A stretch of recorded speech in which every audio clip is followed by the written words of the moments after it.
Hello and welcome. If you're looking for a way to have your parents join you in Australia for good, you probably know the whole process can feel a little overwhelming.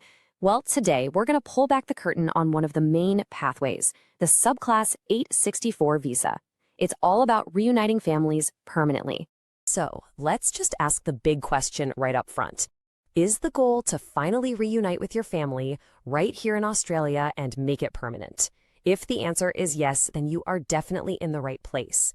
We're going to walk through this together, step by step, to make it all feel a lot clearer. We've laid everything out in 6 main stages. First, we'll talk about what this visa actually is. Then, what you need to do before you even apply. We'll get into the nitty-gritty of gathering your documents, then submitting the application, what happens while you wait, and finally, what to expect from the final decision. Let's dive in. First things first, let's make sure we're all on the same page and really get a handle on what we're talking about. So, what exactly is the Subclass 864 visa? Okay, so the official name is the Contributory Aged Parent Visa, Subclass 864. The most important word to focus on here, permanent. This isn't just a temporary visit.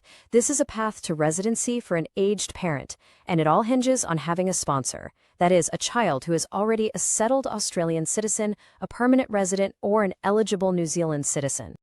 All right, now we're moving into the prep phase, and honestly, getting this part right is absolutely crucial. Any little slip-ups here can cause some major headaches and delays down the road, so let's think of this as laying a really solid foundation for the entire application. Before you even think about filling out a form, there are 3 checks you just have to do.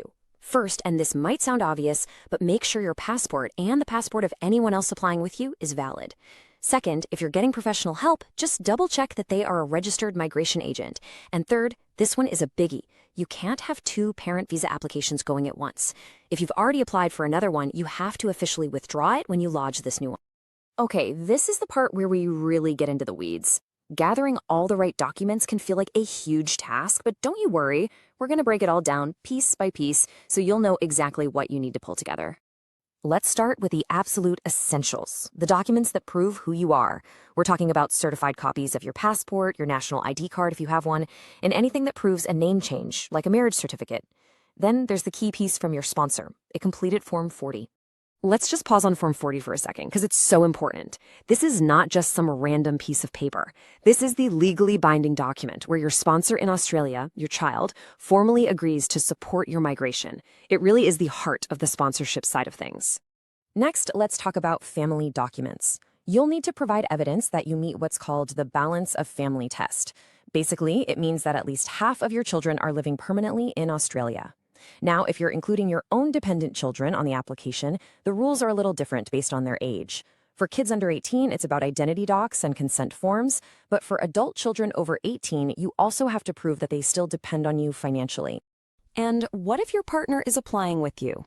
Well, you'll need to prove your relationship is legit. A marriage certificate is a straightforward way, but for de facto partners, you'll need to show evidence you've been together for at least a year. Things like joint bank accounts or a lease with both your names on it are perfect for this.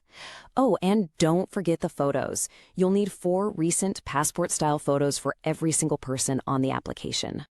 Okay, so you have a big pile of documents. Preparing the final package is all about being meticulous. If any document isn't in English, it needs to be translated by an accredited translator.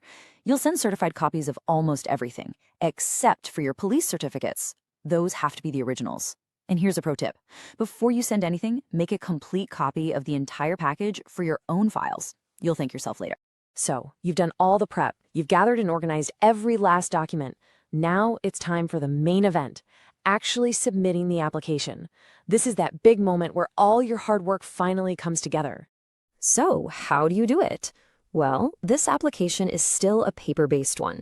You'll need to fill out the correct form, pay the first part of the visa fee, and then bundle everything up and send it by post or courier. But listen, here is the most critical rule of all.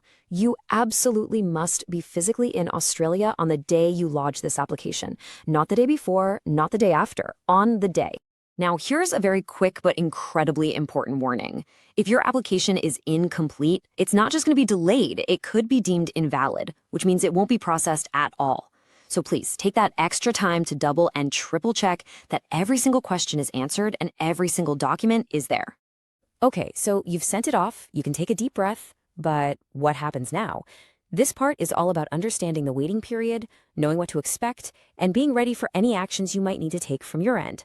So what does the journey look like after you hit send? Well, first you'll get a letter in the mail confirming they've received your application. From there, you can actually import it into your online ImmiAccount, which makes things easier to track. Now be ready, because they might ask for more info, like health exams or biometrics. The next really big milestone is when you get the invoice for that large second payment. That's usually a sign that you're getting close to the end. And then finally, a decision is made. Now, waiting doesn't mean you just sit back and do nothing. You have a role to play. We really recommend using that ImmiAccount to keep tabs on everything. You also have to make sure you stay on a valid visa the whole time. You'll likely get a bridging visa that keeps you lawful. And it is so important to keep the department in the loop about, well, everything. If you plan to travel, if you move, if you get a new passport, you have to let them know. Communication is absolutely key. And that brings us to the final part of our journey, the outcome. After all the paperwork, all the waiting, and all the preparation, you will get a formal written decision on your visa application. So what could happen? Well, there are two possible outcomes. If your visa is granted, which is what everyone is hoping for, you'll get a letter in writing that has your visa grant number, the date it starts, and any conditions that might be attached. If, on the other hand, it's refused, you'll also be notified in writing. That letter will explain exactly why, and it will also outline any rights you might have to get that decision reviewed. Look, getting through this visa process definitely takes some diligence, but as we've walked through today, it's a clear, manageable path when you take it one step at a time. This is about so much more than just paperwork. It's about building a future with your family.